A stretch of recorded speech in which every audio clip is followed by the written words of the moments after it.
আজকে বাইরে অনেক বৃষ্টি পড়ছিল, তাই আমি ভাবলাম একটু খিচুড়ি বানানো যাক। তো আমি আজকে প্রথমবার খিচুড়ি বানিয়েছি। ওকে, এই যে খিচুড়ি, ঠিক আছে। তো আমি এখন আমার হাজবেন্ডকে দেব, আর হাজবেন্ডের সাথে সাথে আরো একজন আমাদের অতিথি আছে, এই যে। ওকে, তো আমি এখন খিচুড়ি সার্ভ করবো অ্যান্ড দেখবো টেস্ট কেমন হয়েছে। আর না, অনেকে আমাকে বলে আমি নাকি রান্না করতে পারি না, কিন্তু আজকে আমি প্রথমবার বানিয়েছি। আসলেই বিয়ের পর আমি প্রথমবার বানিয়েছি।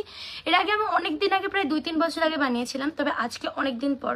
দেখা যাক এর টেস্ট কেমন হয়েছে। ওকে, আর সাথে কিন্তু বেগুন ভাজা করেছি, এই যে এটা বেগুন ভাজা আর মাছের ঝাল আছে। তাও আগে খিচুড়িটা দেখাই। এই যে খিচুড়ি, কিছুটা এরকম ধরনের দেখতে হয়েছে। আচ্ছা, সেন্ট ছাড়ছে কি? গন্ধ কিন্তু ছাড়তে লেগেছে। এই যে ভাপ উঠছে, ভাপটা আই থিঙ্ক ক্যামেরায় দেখা যাচ্ছে না। আচ্ছা, এবার বেগুন ভাজার সাথে আমি সার্ভ করি। আমার মুখে জল চলে আসছে। আর দেখি মাছটাও দিই, তারপর তোমাদের দেখাই আসলে কি বলে। আচ্ছা, আমাদের যে মুস্কান আছে, ও কিন্তু খিচুড়ি খায় না। ওকে খিচুড়ি দিয়েছি, ও বললো ভাত খাবে, ওর জন্য অবশ্য করেছি। তবে ওকে খিচুড়ি একটু দিলাম যে টেস্ট করে দেখ কেমন লাগছে। মা, ভালো লাগবে। তুই তো খাস না খিচুড়ি? এটা ভালো লাগবে।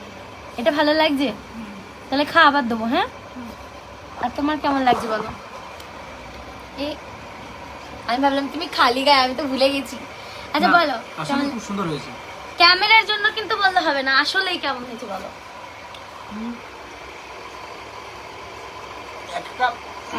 একটা করে চিবাচ্ছি আর টেস্ট পাচ্ছি। এইগুলো না একটু বেশি বেশি, তুমি মিথ্যে কথা বলছো। সত্যি করে বলো, আসলেই ভালো হয়েছে। আসলেই আমি কোনোদিন খাই না। সত্যি বল, ভালো হয়েছে। লাও। সত্যি করে খা। হ্যাঁ। মজা। তোর মা কি ভালো হয়েছে? হ্যাঁ। সবার থেকে তোর ভালো মা হয়েছে। কিন্তু ভিডিওটা দেখবে। হ্যাঁ, আসলে কিন্তু দানা আমার দানা বাবার খিচুড়ি বেশি ভালো লাগে। ভাত ভালো লাগে। আমি খাসা খিচুড়ি খাই না তো, এটা খাস চাল না, এটা নরমাল চালেরই ইয়ে। এর জন্য ভালো লাগবে। ও খাস চালের খিচুড়ি খায় না, মানে নর্মাল চালের খায়। আমাকে বলেছিল খাস চালের করতে, কিন্তু চালটা একটু অল্প থাকায় আসলে আমাদের 2-3 জনের হয়ে যেত। আমি আসলে খাস চালের একটু পোলাও খেতে ভালোবাসি, তাই করিনি। আর আমাদের নর্মালি দুজনের যে চালটা লাগে তার থেকেও কম চাল করেছি, তাও দেখো ওই এক হাঁড়ি, মানে শেষ করা যাবে না আসলেই ভালো খেয়ে। হয়েছে।